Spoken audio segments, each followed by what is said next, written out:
Ladies and gentlemen, welcome back to another episode of Steady Focused. I'm your host, I'm your number one, Mr. Simeon Hendrix, and today's episode, we're in Iowa Park, Texas. We're at the junior high, and we've got a lot of creatives here. I'm really excited about this. So here we go, let's get straight into it.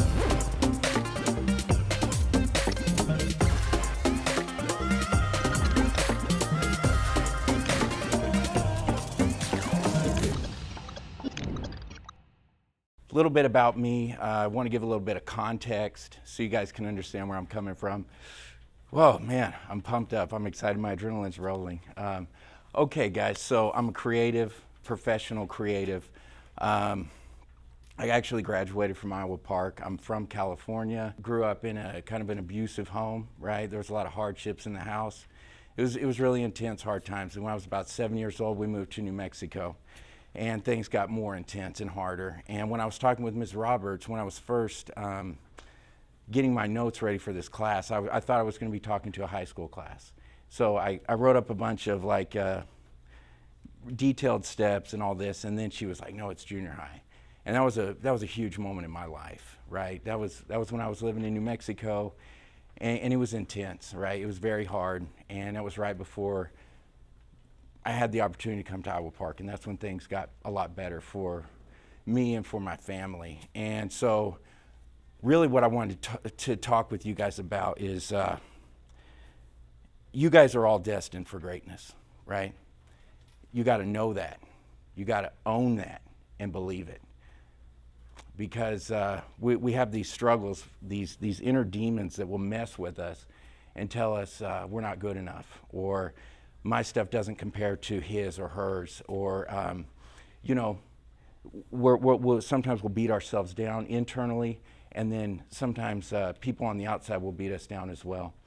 And that doesn't change, right? You guys are in junior high now. That those issues are gonna stay with you until you're 80, 90 years old, and you got to just believe it and fight back against it, right? So that is my mission. That is where I'm screaming from the top of the mountaintops. You guys are destined for greatness, and you got to fight for it. You got to go for it, and you got to believe in yourselves. So Iowa Park, I graduated from Iowa Park. I did 2 years at Midwestern State University. I thought I was going to be a coach, right? I played high school football, powerlifting, all of this. It was awesome. I'm glad I got to experience what Texas high school football was all about, because it's amazing. It's the best, right? Graduated, did 2 years, and then I started getting involved with rock and roll. And I realized that was my passion, was performing, getting in front of people, and going hard. So 2 years into the university, I had to decide, what am I going to do? Am I going to go all in with school, or am I going to go all in with rock and roll? Because they were both kind of suffering.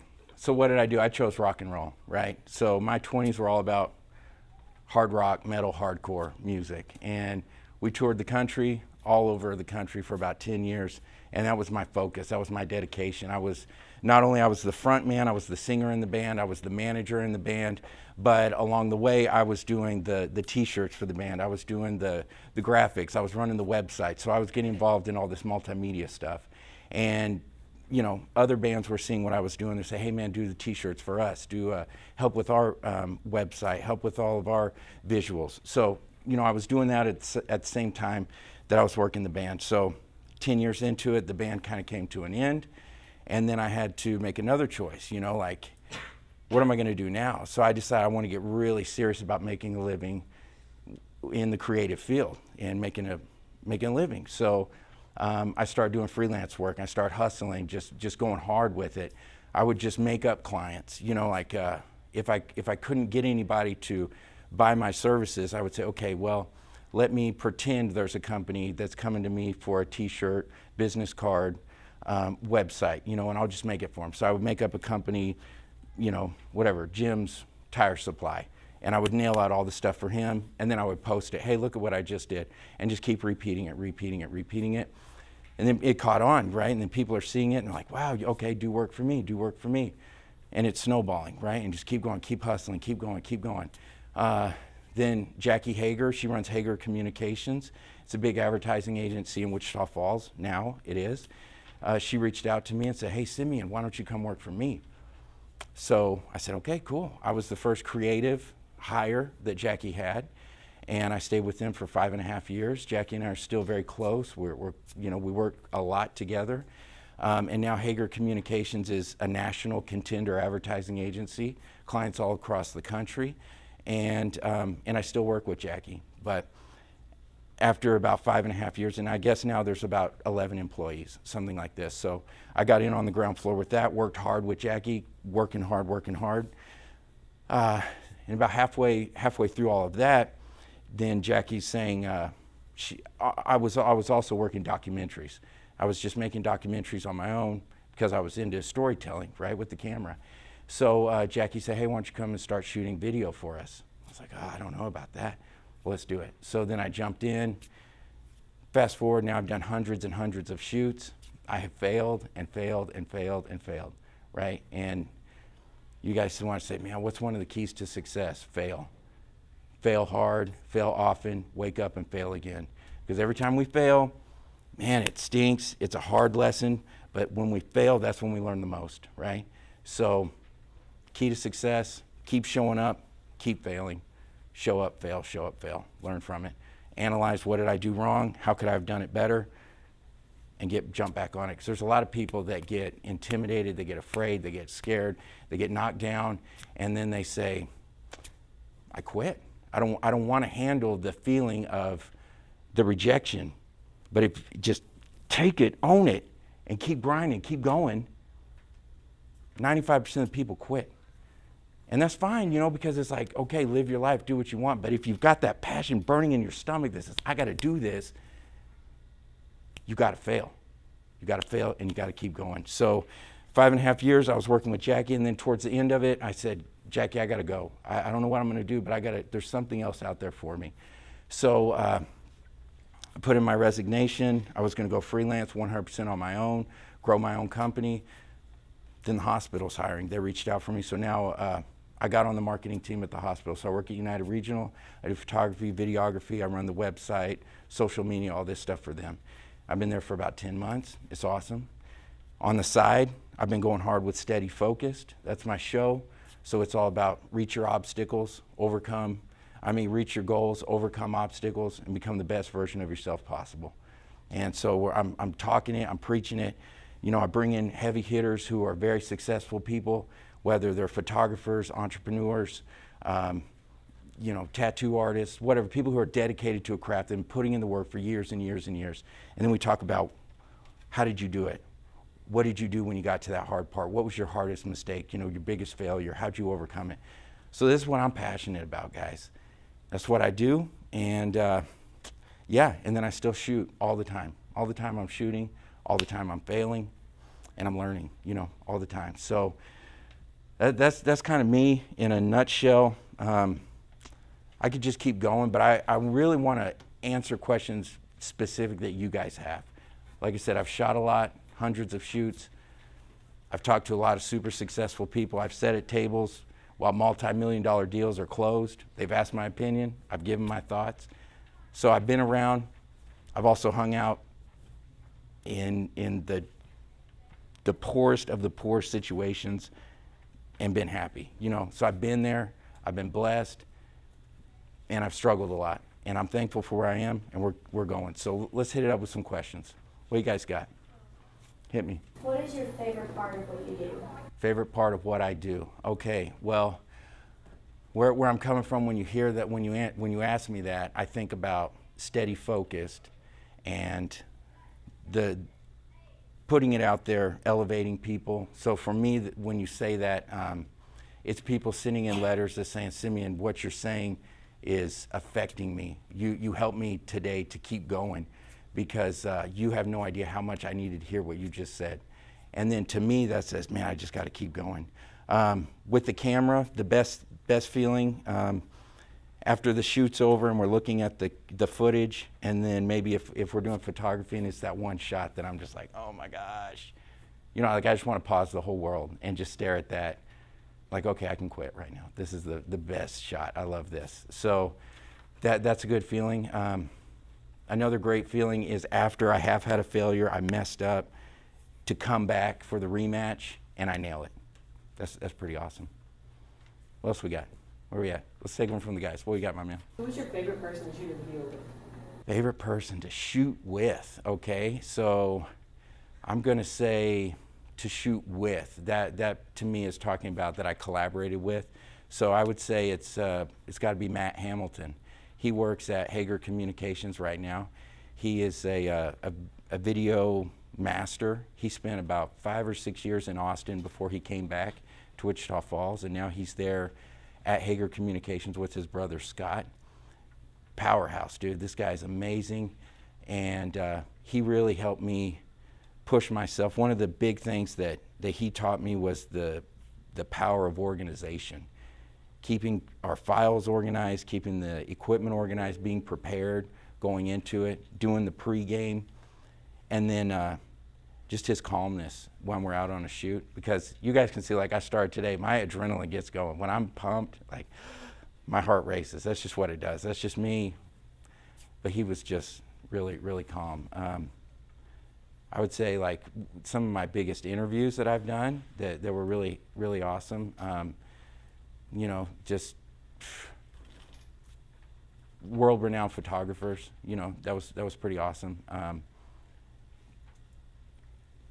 Interviewing my son. You know, he's 7 right now. Talking with him, shooting a video with him. That was pretty amazing.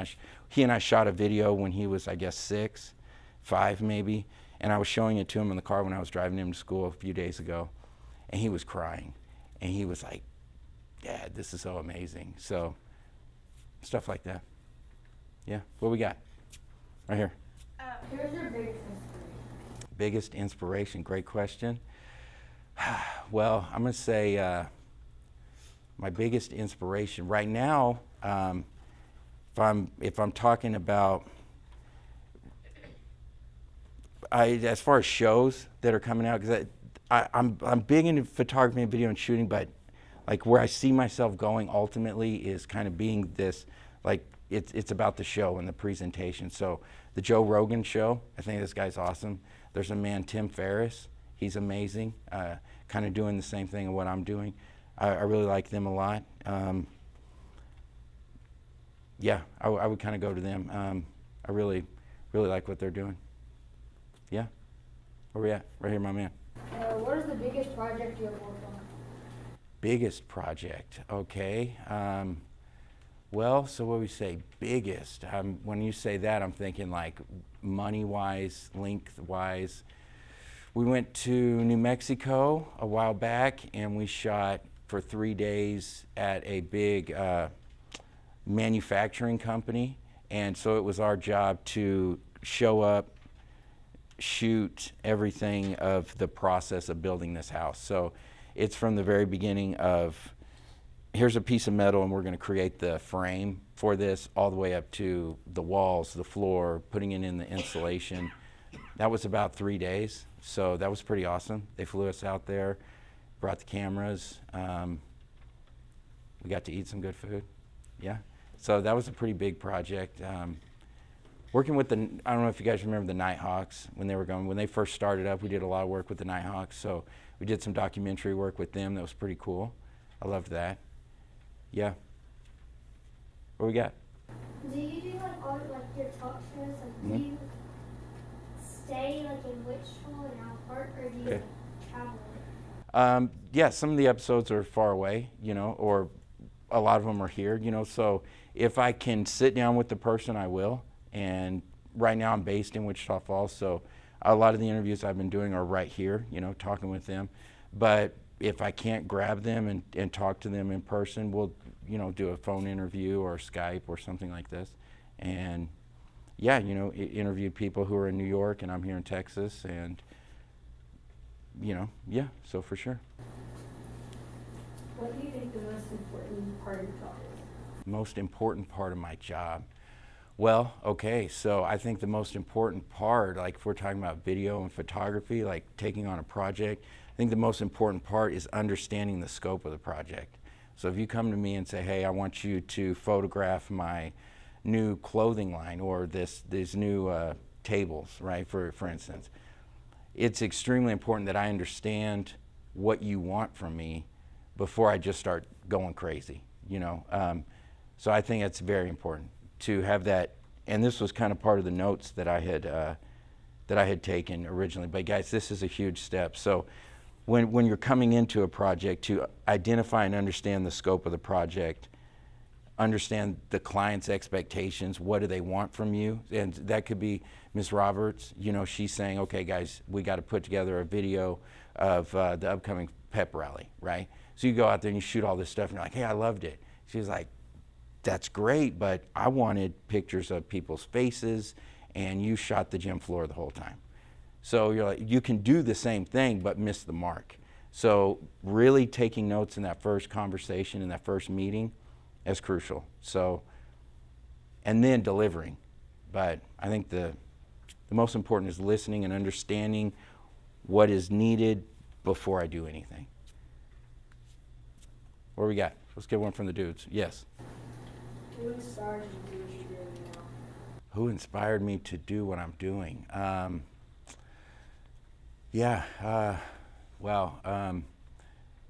think the passionate speaking, and probably my father, you know, he's a super intense guy, and he's a very intelligent man, and he kind of brought us up on a lot of psychology, you know, a lot of, we talked a lot about the Bible and God and all this, but then he would also relate it back into, just human psychology and how the brain works and weaknesses of man and all of this. So I think that's a big part. If we're just talking about like shooting the camera, who are some people? Well, really the people that I've interviewed, you know, there's a guy, Peter Hurley, he's one of the headshot. A headshot is like, you know, you guys probably know this, but if you take a picture, it's just, you know, this part of a person, and they use it for profiles, right? He's the best in the world. Talking with him was amazing. There's a guy named Sandro, and I interviewed him, and he's just like incredible with his photographs. He recreates, one of the things he has done is recreate old masterpiece photography, like some of the best photos of all time. Then he would recreate those with a very famous individual. Those are amazing. There's a guy, Clay Cook, he's a photographer, also interviewed him, and he's a fashion photographer, and just the way he uses lights to tell the story, yeah, he's one of my heroes too. Yeah.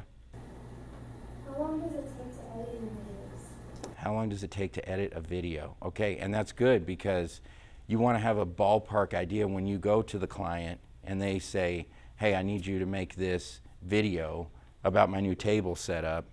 I need you to shoot it, edit it. It's important to kind of have a ballpark idea of time, because whenever you give them the price, you kind of got to know how much time you're going to put into it so you can get that out of it. But really it depends.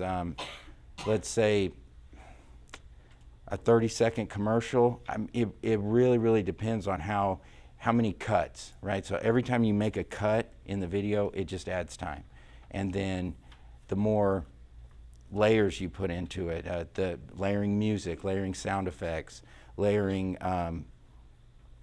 coloring, all that. So it's as much as you want to get crazy. I mean, we could right now shoot a 30-second spot on our iPhone and not really edit it, and it could take 5 minutes or 30 minutes. We could probably have something cool and ship out. But we could also spend 3 days, depending on how many cuts, how many interviews you want. So the time is going to depend on the scope of the project and how involved it is. How many camera angles are we doing? How many microphones are we doing? What's the lighting setup? All that is going to determine how long is it going to take to edit, how much are you going to pay the editor, or if you're editing the project, how much you're going to pay yourself when you give the budget to the client. Cool? What else we got? Yeah, yes ma'am. Who kept pushing you through when you wanted to give up? Okay. Who pushed me when I wanted to give up? Myself, for sure. And then I do get lost. Who pushes me when I want to give up?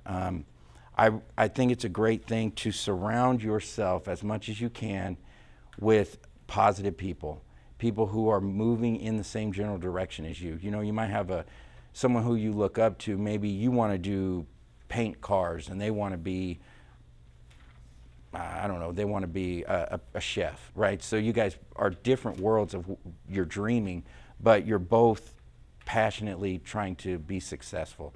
So I think as much as possible, surround yourself with those people and just vibe off of them, you know. So it does happen, we will all get down, you know, but then what it helps, you know, like reaching out to these super successful people that I do interview.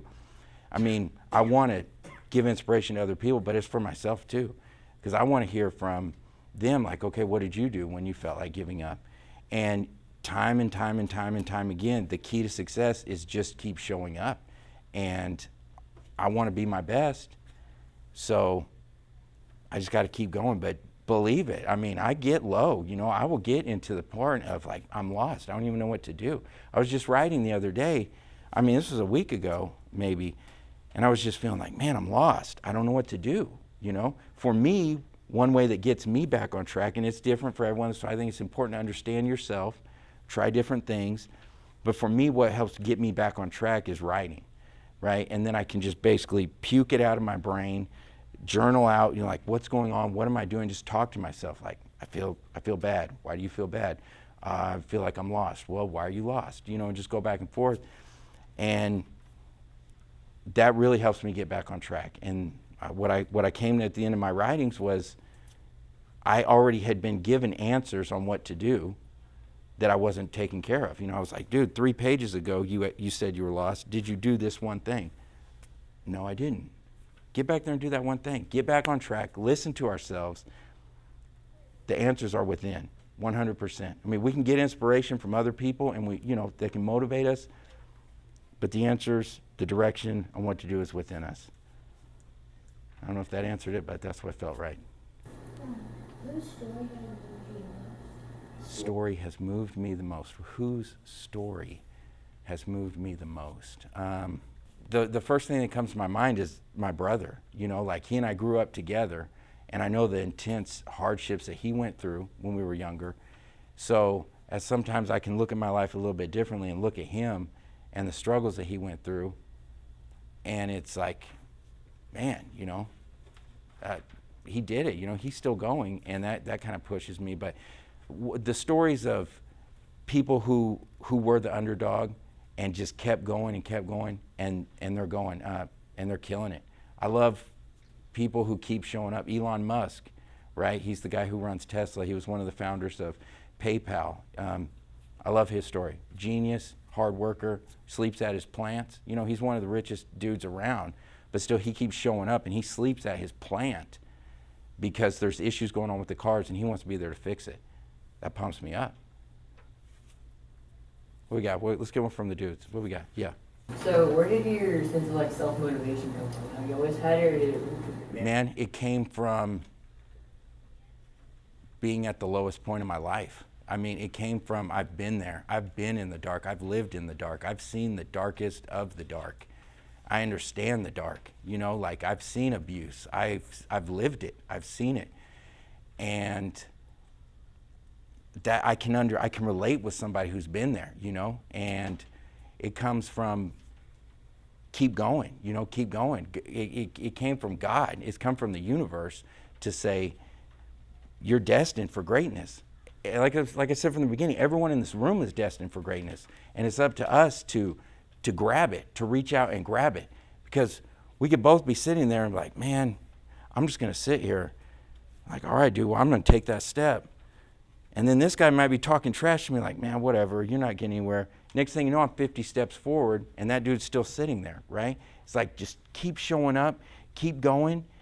Man, what motivation, seeing friends who have gone through horrible things, and just putting it out there, because some people don't know that they're worth so much. And for whatever reason, God, the universe, gave this to me that where I can say it.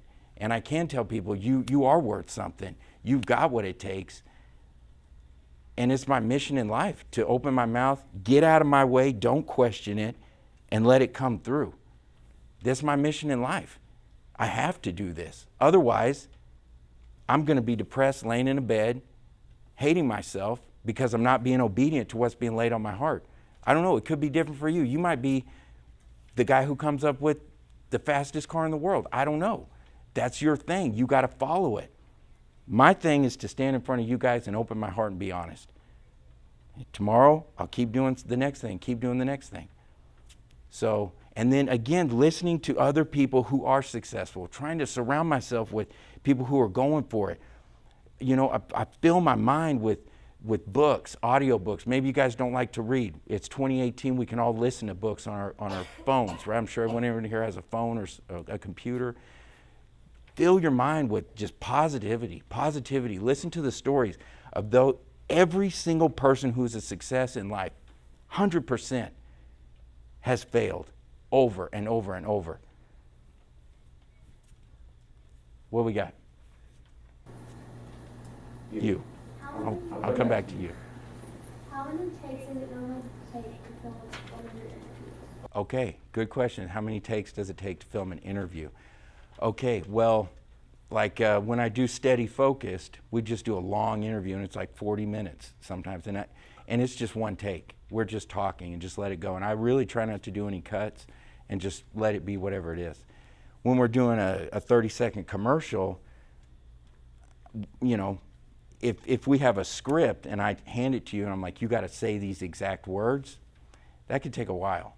Because even though it's a simple line, once you turn the lights on, you get the camera, you get a microphone in your face, it can get crazy, right? People feel weird, and we got to pull the best out of our subject.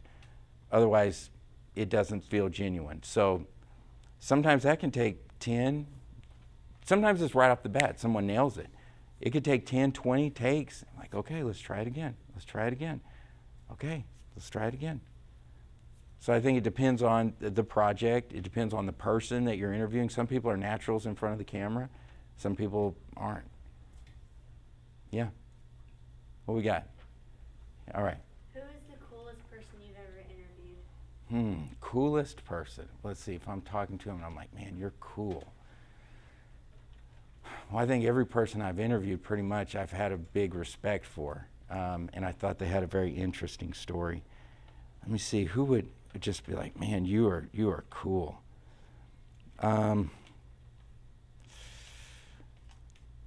I just as far as the interview, I think they've all been cool. Let me just kind of shift and pivot on that. I think some of the times when I got most starstruck, right, was when I was in the band and we were touring hard, and then, you know, we put ourselves in a position where we were touring with big bands. So, yes, just talking to some of those front men that I really respected and I really looked up to. I could say some band names, but you guys probably wouldn't know them, but I don't know. There's a guy, Elias, he was the front man of a band called Non-Point. He was a huge hero of mine, and I remember talking with him, got me kind of like, wow. So as far as the interviews with Steady Focused, I think they're all really cool, and they all have extreme value, and I respect them all. Otherwise, I wouldn't waste my time talking to them. Yeah? Yes? What inspired you to make Steady Focus? What inspired me was, okay, so yeah, I got a divorce. I was going, again, it was like coming from the hard times, right? The hard times is what will, if we'll just work through it and stay with it, greatness is going to be coming. So I had a divorce. I went through, you know, some of the most intense times of my life. Maybe not the most intense, but it was horrible. I had a 7-year-old son. Well, at the time, I guess he was 5. How are we going to deal with this? I was dealing with the pain of him not being with me. Of course, I love him. He didn't choose for his parents to be divorced. I was going through all this. I was going crazy. And just writing, praying, sitting quiet. What do I do? Wanting to be a better person, you know, and then it just was like Steady Focused, man. That's going to be your mindset. That has just become my mantra, my lifestyle, like Steady Focused. You know, it just keeps coming back to it, and it's evolving, it's growing, and it was my lifeline. It was my life vest when I was floating out in the middle of the ocean, and I grabbed it. I believe in it, and I'm going with it. So that's what it is, and it's going to continue to evolve, and I'm just trying to stay out of my own way and let this come out as it needs to come. So, yeah. My man. What is your favorite type of picture? Favorite type of picture? Okay, man, I love shooting with lights, bringing lights in because, and I will tell you, you guys maybe you're shooting with cameras, you know, you're into photography, you're shooting. The majority of people, vast majority of people are afraid of lights. And you can get amazing pictures with just natural lighting, right? Or just the lights that are in this room. But if we will just take that little bit extra time and say, okay, what's going to happen if maybe I turn those lights off over there and we just have a little bit of light coming on our subject from maybe right here. We only have one light on. And pay attention to the way the shadows are coming on them. Dude, it goes through the roof because the majority of people are afraid of lights to be a photographer and use them. There's still a bunch of people who are, but if you take, this is everyone who's a photographer, and then you say, who's a photographer that actually use lights? It's like this. So I would say one of the quickest ways to make your stuff stand out from everyone else, bring in an external light. Play around with it, see what it looks. I love going out into like when the sun is starting to set. So you got crazy colors in the sky, purples, blues, oranges, like just super vivid. And then bringing a light outside, lighting the subject. It's amazing. It's just this crazy thing. We're about to shoot, there's several bands in town. I'm about to do some more photography for them. So just kind of keep watching my Facebook or whatever. You're going to see what's about to roll out. If you look on my Facebook, Simeon Hendrix, my header photo, it's got some photos I did like that. It's just incredible. And just keep going with it and just play with it. Like, okay, well, this gave me this light, this look. What if I take this light and I put a red bulb in here and I shine it? Or what if I make this green, this bulb, and shoot on them? Go into your bathroom, turn all the lights off, get a flashlight. And look at what happens if you shoot the light just on one side of their face. Look at what happens if you put the light behind their head and all this. I mean, just experiment with lighting. The majority of people are too afraid and too lazy to do it.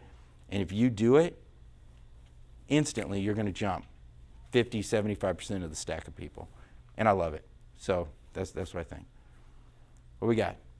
My man. What steps have you taken to be where you are now? What steps have I taken to be where I am now? I've failed a lot, like I said, failing. Just keep going, putting in the work, showing up, failing. I mean, those are the main things. And then just keep going. And a lot of late nights, staying up late, doing things when everyone else is like, oh, I'm not going to do that. Just show up. Showing up is the number one thing. Just freaking show up. Like, let's even equate it to like lifting weights, right? You just walk in the room to the gym. You're like, man, I don't feel so strong today. Just pick something up. Just do something. And it stacks and it stacks. Like I was talking about, like you and your friend are sitting here and you're like, man, I want to do something with my life. And this guy's like, yeah, I do too. This guy's like, man, I don't know what to do, but I'm just going to take a step. And that guy's like, you're stupid, dude. And it's like, okay, man, I don't know what I'm doing. It's like, man, you don't know what you're doing. You're stupid. And you just keep doing it. And the next thing you know, you're 20 years down the road and that guy's still there laughing at you, talking trash. And you're like, man, I still got a long way to go, but I'm feeling pretty good, like I'm stacking it. And just keep showing up, keep failing, don't give up. You're going to get low. You are going to get low. Try to fill your mind with positivity, whether that's from a book, maybe it's an inspiration, maybe it's a coach, maybe it's a teacher, maybe it's your brother, somebody who has a positive message that will encourage you. Try to be that for somebody else when you can. Sometimes we can't always pull people up. Sometimes people are just stuck in a negative world and they'll try and pull us down, and we got to walk that line of trying to be a help to them versus like, man, I got to step away from this for a minute because this is just, I don't want to just sit here. I want to go. So I took a lot of steps, a lot of baby steps. I fell over. I cried. I had a lot of horrible things happen. How are we doing on time? What we got? We got another question? What we got? My man, Wesley. Interviews or photo shoots? Interviews or photo shoots. Today, I like interviews. That's where it is, man. I think my number one passion is interviewing and then pushing it out, and then and then people grabbing hold of it and it helping them, changing their lives and giving them inspiration to keep going, to reach their dreams. That's my biggest goal in life. I don't think I'm going to be the best photographer in the world, but I think I can do with my voice and my passion things that a lot of other people can't or won't. I think this is my gift. Like, if I just break it down, like, really, what is my gift from God? Talking, I think, is a big part of it. But I love photography. I do enjoy it, and it is a lot of fun. And I am looking forward to these photographs that we're going to shoot pretty soon. There's a guy in town, James Cook. I don't know if you guys know him, but he's pretty awesome. We're going to shoot some photos with him. And I'm looking forward to pushing it hard with him. And I'm going to make an episode about it, and then I'm going to teach what did I do during this, how did I fail, and all this. So, yeah. And my man right here, you can, let me just, is there internet in here? Or let me see if I can connect. I just want to look. Well, hit me up afterwards. I did an episode where I walked through behind the scenes on how I did that sunset shoot, and I can send you that. So, anyway, I can't remember what episode it was, but yeah, did that answer the question? Yes. All right. We got anything else? Any other thoughts? Yes. Did you want to be like multimedia or anything? Mm-hmm. Well, when I was a kid, I did not realize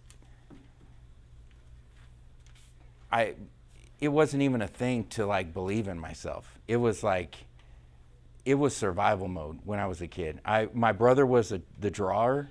He drew a lot, and I always thought, man, he's the artist. That's his thing. So I didn't believe in myself. I didn't believe I could do things like that. And then, I grew up, and then I realized, man, I am into this. I am an artist. I do draw a lot. That's not my main passion, but I do sketch and draw, quite a bit. So, but then I just realized it was no, I can do this. I can do this. So my parents grew up. They evolved a lot, thankfully. And now that they're older, they can really push a lot of wisdom into me from their mistakes, And, but no, it was growing up, we were the family that was don't talk to those guys. Stay away from them. We came into class and the teacher was gosh, you're in my class this year? Oh my gosh. It was we were the bottom. It was oh my gosh. We were written off. It was and then, I got a new stepfather. We came to Iowa Park, and then things changed, and it just changed. So, yeah. What we got? Anybody got it? I know we got a lot of papers. How much time we got, Ms. Roberts? About 10 minutes. 10 minutes. Okay. So, yeah, hit me, guys. I know you guys got a lot of questions. What we can talk about. I think one thing that's hugely is very important. Let's say when you're starting out on a project. Let me just say this real quick.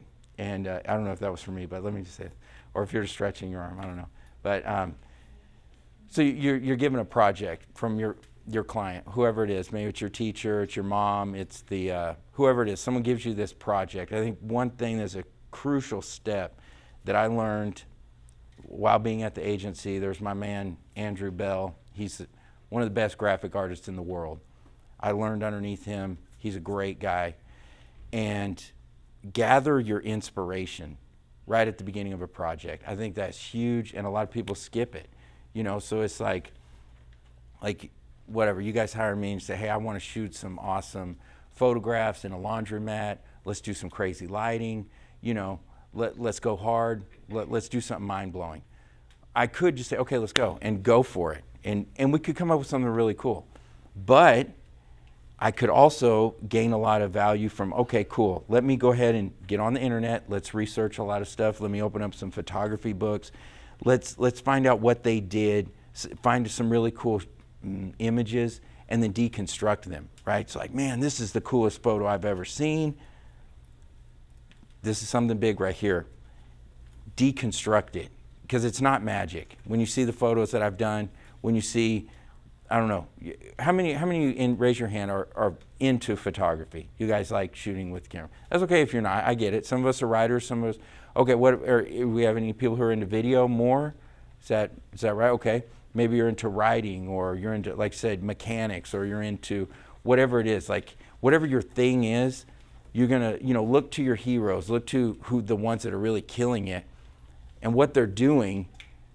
It's not magic. There's a science to how they got to where they're at. So deconstruct it, break it down. Like, what is this guy doing? How is this photograph so awesome? Well, let's take a look at it. The lighting's coming from here. They're coming here. They've got all this makeup on. They're probably they're set up in a laundromat. Or, oh, what's the backdrop look like? Oh, well, they're in front of a bunch of wood. So take notes, deconstruct the inspiration, and then kind of recreate it. So that's important, guys. It's not magic. It's not. All right, hit it. Never mind. No, hit me. I want to hear it. What is it? Why did you want to be in the advertising/photography industry? Yeah, why? Well, it was the right fit. Like I was saying, Jackie picked me up, and I was doing the freelance working it, doing a lot of that. It started out in the graphic design, and then I was telling the stories with documentaries. Like we went to Cleveland, we went to Georgia. I was just telling stories of other creatives, telling their stories, and I just loved it. It pulled me in, so I just had to go with it. I think that's important, guys. If you're like, follow your passion, where it's going, and just keep showing up. Like, I don't understand why I'm heading this way, but just keep going, keep following it, and yeah. Ms. Roberts, do you have is there kind of anything that you wanted me? About, yearbook wise or video wise, like how they can tell the stories of our students and faculty maybe on a more personal level. Yeah, okay. So let's break that down. So she tells us we need to shoot a video project, right? And we want it personal. So we want to do interviews, right? You can do that. Maybe you go out into a day in the life of a student, follow them around to kind of see what they're going through. I think, again, starting out with brainstorming, doing a brain dump, break into small groups, dump it out, like, well, I think we could do this, I think we could do this, come up with as many ideas as you can, and then whittle it down. I think something like that would be a good idea. Again, inspiration, like reach out, like look online, like what are some cool videos you really like, and then deconstruct those and put them out. What's the best yearbooks in the country? Like, oh my gosh, if we could do something like this, go for it. Like, and then specifically, what do we love about that? Well, I like the way the font is in the book. Okay, I love the way they laid out the images in the book. Okay, cool. I like the way these images are more close up. These ones are further back. Things like that. So find the inspiration and deconstruct it. For sure. What about just some photography tips, like when they're like shooting at a volleyball game? Okay. Versus, getting a classroom shot. Okay. Yeah. Well, what I would do is so she's asking, what do you do, a tip when shooting sports versus shooting in a classroom? I think when you're shooting a photograph, the more layers you can put into it makes it an interesting shot. So if I'm going to shoot my man right here, instead of just me kind of right here shooting it, I think it would add a little bit more interest if I kind of came right here and shot something like this. So I've got something in the foreground kind of capturing this, and then I'm going to hit you, and then we've got even further stuff back there. Play a lot with that. I'd play around with the, are you guys kind of to the point where have you guys talked about shutter speed, aperture, ISO? Okay. If you want to hit on that a little bit. Yeah, I mean, there's, without getting too deep into it, in photography and video, there's 3 settings that you put together to create an image, right? You got the shutter speed, which is going to control how much motion you have in the image. Then you've got the ISO. It's going to control like how much noise. Like sometimes you'll take a picture and there's a lot of noise in it, right? It looks really gritty. You're like, oh man, I didn't like that. That's the ISO.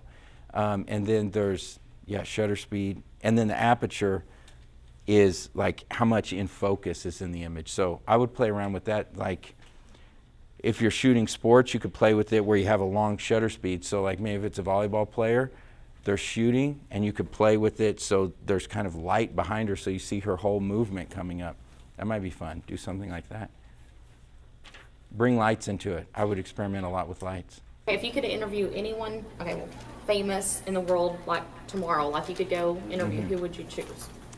Who would I, if I could If you could go interview- tomorrow anywhere in the world, who would you go interview or? Wow. Okay. Yeah. That, really, I'm probably Elon Musk. Like I'm saying, and show of hands. Does anybody know who Elon Musk is in this room? Okay, there you go. Yeah. Do you guys know what PayPal is? Have you guys ever heard of that? It's an online payment system. So again, he was the one that created it, and he was one of the guys who has been a big push into like electric cars, electric vehicles. He's a genius, like crazy genius. I would love to sit down and talk with him.